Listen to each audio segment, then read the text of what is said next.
पिता और पुत्र और पवित्र आत्मा के नाम पर आमीन। प्रिय भाइयों, बहनों और प्यारे बच्चों, आप बड़े भक्ति से अपने गिरजाघर में आएंगे या कोई कारण से नहीं आ पाएंगे, लेकिन अपने घरों में होंगे और आपका ध्यान आज पुण्य बृहस्पतिवार की जो धर्म विधि है उस पर आप ध्यान देंगे। ये 3 दिन, पुण्य बृहस्पतिवार, पुण्य शुक्रवार, गुड फ्राइडे और पास्का इतवार, ये 3 दिन महत्वपूर्ण है कलीसिया के लिए, क्योंकि इन 3 दिनों में हम देखेंगे प्रभु यीशु अभी अंतिम समय पर आ रहे हैं, उस घड़ी पर पहुंच रहे हैं जब वे अपने सब कुछ अपने पिता के हाथों में समर्पित करेंगे। और जैसे हम कभी कभी किसी बुजुर्ग व्यक्ति को या किसी को हॉस्पिटल में देखते हैं, हम जानते हैं, बताया जाता है कि शायद ये भाई, ये बहन, ये बुजुर्ग भाई बहन शायद ये अंतिम समय पर पहुंच रहे हैं, तो उस समय हमारा पूरा ध्यान उस भाई बहन या बच्चे पर है। कोई ज़्यादा बोलता नहीं, सबका नज़र, सबका हृदय उस भाई बहन या बच्चे के साथ मिला हुआ है।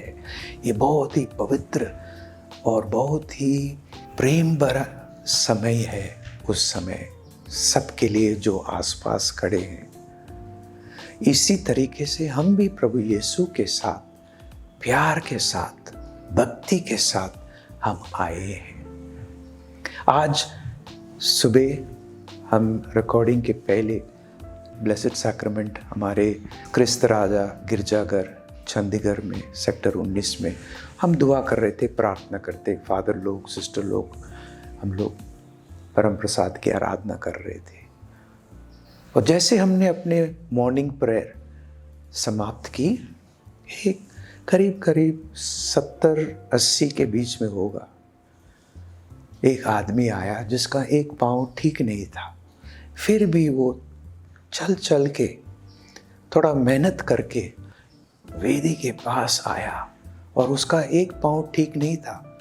फिर भी मैंने देखा वो धीरे धीरे घुटने टेका और अपना टोपी था उसको निकाल के ज़मीन पर रखा और अपना सिर सैंक्चुरी, जो वेदी के पास सीढ़ी है, छोटी सीढ़ी, उस पर अपना सिर झुकाकर रखा, हाथ जोड़ के दुआ कर रहा था, प्रार्थना कर रहा था। और उसके बाद कोई और आए, तो मैं देखता हूँ कैसे ये भाई बहन, शायद वो हमारे हैं, शायद वो कोई और धर्म के हैं, लेकिन वो आते हैं बड़ी भक्ति से, हाथ जोड़े, जूते को चर्च के बाहर रख के वो अंदर आते हैं, कुछ समय बैठते हैं, घुटने टेकते हैं, दुआ करते हैं और वहाँ से वापस जाते हैं। हम भी ऐसे ही आ रहे हैं प्रभु के पास, बड़े भक्ति से, बड़े आराधना से, बड़े विनम्रता से। इसलिए संत थॉमस एक्विनस बहुत महान धार्मिक क्षेत्र में विद्वान थे, theologian, great theologian of doctrine of the church.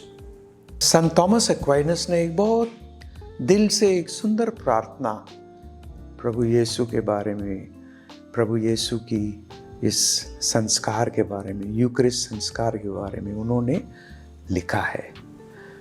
उसके कुछ पंक्तियाँ मैं पढ़ रहा हूँ और ये आपकी भी प्रार्थना, हम लोग दुआ कर सकते हैं, प्रार्थना कर सकते हैं।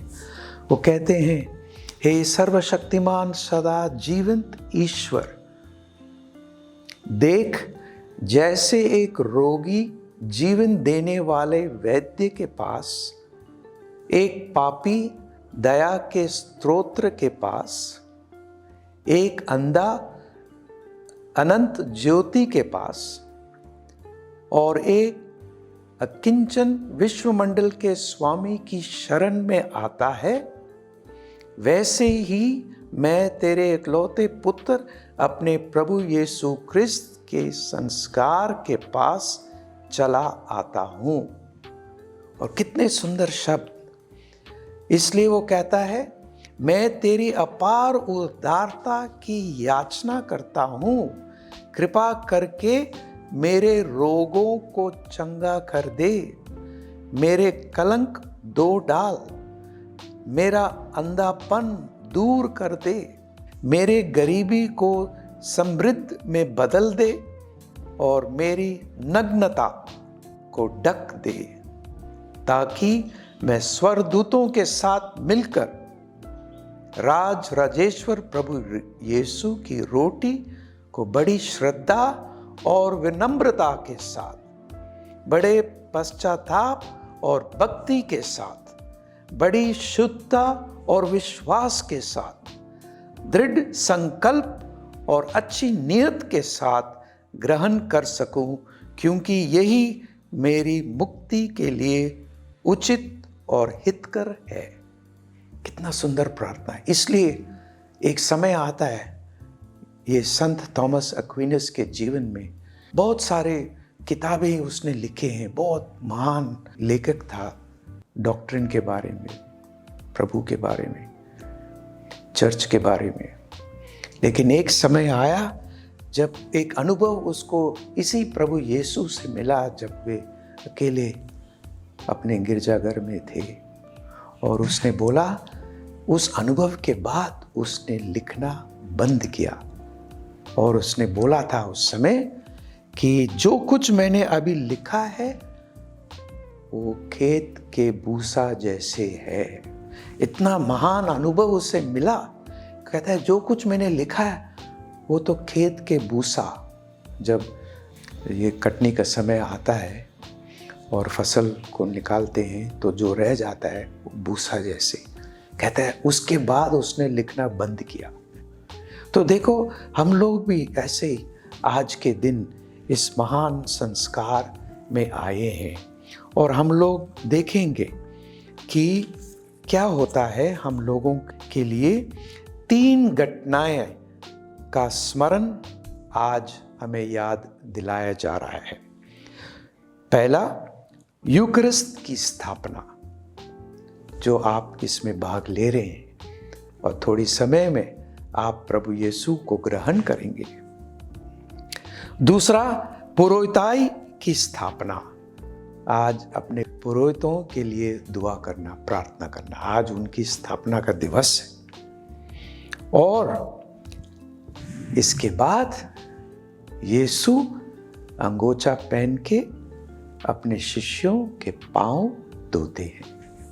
ये 3 हिस्सा है पुण्य बृहस्पतिवार के मिस्सा। तो मेरे प्रिय भाई और बहनों, हम आज के पाठों में ये सुनेंगे, क्योंकि पहले पाठ में निर्गमन ग्रंथ अध्याय 12 से हम आगे पढ़े, और वहां पर बताया जाता है कि मेमने खाने के लिए किसी परिवार में कम लोग हो तो जरूरत के अनुसार पास वाले घर से लोगों को बुलाओ। मतलब आप लोग इस बोझ में आ रहे हैं, पास वाले पड़ोसियों को भी बुलाओ, और खाने वालों की संख्या निश्चित करने में हरेक के खाने की रुचि का ध्यान रखो। मतलब हम सब इस भोजन में भाग ले रहे हैं, प्रार्थना करेंगे। और वे उस समय मेमने का जो रक्त है उन्होंने दरवाजे के चौखट पर लगाए, और उन्होंने देखा कि जिन घरों में मेमना खाया गया है, चौखट पे उसका रक्त का निशान रखा गया। और हम जानते हैं निर्गमन ग्रंथ में कि कैसे एक समय आया जब जहां लहू पोत कर दिखा देंगे। उन घरों में रहते हुए वो लोग बच गए, जिसमें ये रक्त का निशान था, वो लोग बच गए। और जिनके नहीं थे वहाँ पर विपत्ति आ गया। इसी तरीके से जैसे मैंने थॉमस एक्वाइनस की प्रार्थना की कि हम लोग वहाँ पर आए हैं क्योंकि हम रोगी हैं, हम पापी हैं, हम अंधे हैं, और हम इस प्रभु यीशु के पास आते हैं क्योंकि जैसे उसने कहा है बहुत सुंदर तरीके से कि मैं उस राजेश्वर के पास पहुंचा हूं बड़ी विनम्रता और श्रद्धा के साथ, और क्या होता है, मेरे रोग चंगे हो गए, मेरा कलंक धो डाला, मेरा अंधापन दूर कर देता है, मेरी गरीबी को समृद्धि में बदल दे और मेरी नग्नता को ढक दे। ये प्रभु यीशु हमें बताते हैं। हर बार जब हम इस मिसा बलिदान में आते हैं, हम एक कमज़ोर हैं, पापी हैं, हम जानते हैं हम क्या हैं, लेकिन प्रभु यीशु की अनुकंपा और प्यार से ये सब प्रभु यीशु फिर भी हमें देते हैं। इसलिए प्रभु कहते हैं आज के कुरिन्थियों के नाम संत पौलुस का पहला पत्र में दूसरे पाठ में वो बताते हैं, और वे रोटी लेकर धन्यवाद की प्रार्थना पढ़ी और कहा ये मेरा शरीर है, यही मेरे स्मृति में किया करो। इसी प्रकार उन्होंने प्याला लेकर कहा ये प्याला मेरे रक्त का नूतन विधान है, और जब जब तुम उसमें से पियो तो यही मेरी स्मृति में किया करो। और फिर आज के सुसमाचार में हम सुनते हैं, जब प्रभु जानते थे कि मेरा घड़ी आ गई, मुझे ये संसार छोड़कर पिता के पास जाना है, वे अपने शिष्यों एक प्रमाण देने वाले थे। जब यूदस के मन में यीशु को पकड़वाने का विचार उत्पन्न कर चुका था, यीशु जानते थे कि पिता ने मेरे हाथों में सब कुछ दे दिया। तो उन्होंने भोजन पर से उठकर अपने कपड़े उतारे और कमर में अंगोछा बांध लिया, और कमर में बांधे अंगोछे से उनके पांव, शिष्यों के पांव धोने लगे। यीशु ने उत्तर दिया पेतरुस को, अभी तुम नहीं समझते कि मैं क्या कर रहा हूं, बाद में समझोगे। मैं आपको अपने पैर, पेतरुस कहता है, कभी धोने नहीं दूंगा। और यीशु ने उत्तर दिया, यदि मैं तुम्हारे पांव ना धो तो तुम्हारा मेरे साथ कोई संबंध नहीं रहा। और समन पेतरुस कहता है, तब प्रभु मेरे पैर ही नहीं मेरे हाथ और सिर भी धोइए। देखो कैसे एक परिवर्तन आ गया पेतरुस में। इसी तरीके से प्रिय भाई बहनों, बड़े भक्ति से जब आप प्रभु यीशु को देखते हैं, उनके वचन को सुनते हैं, और जब आप देखते हैं कि वो क्या एक एग्जाम्पल हमें दिया है, एक उदाहरण हमें दिया है, ये सिर्फ रीति रिवाज ना हो, ये इसको हमें एक तरीके से अपने अपने तरीके से एक दूसरे के प्रति हमें एक दूसरे की प्यार और सेवा में हाथ बढ़ाना है, एक दूसरे की मदद करना है। आप जानते हो कैसे कभी कभी अंधकार आ जाता है, जैसे यूदस के जीवन में, और उसने यीशु को बेच दिया, फिर भी प्रभु यीशु का प्यार उसे छोड़ा नहीं।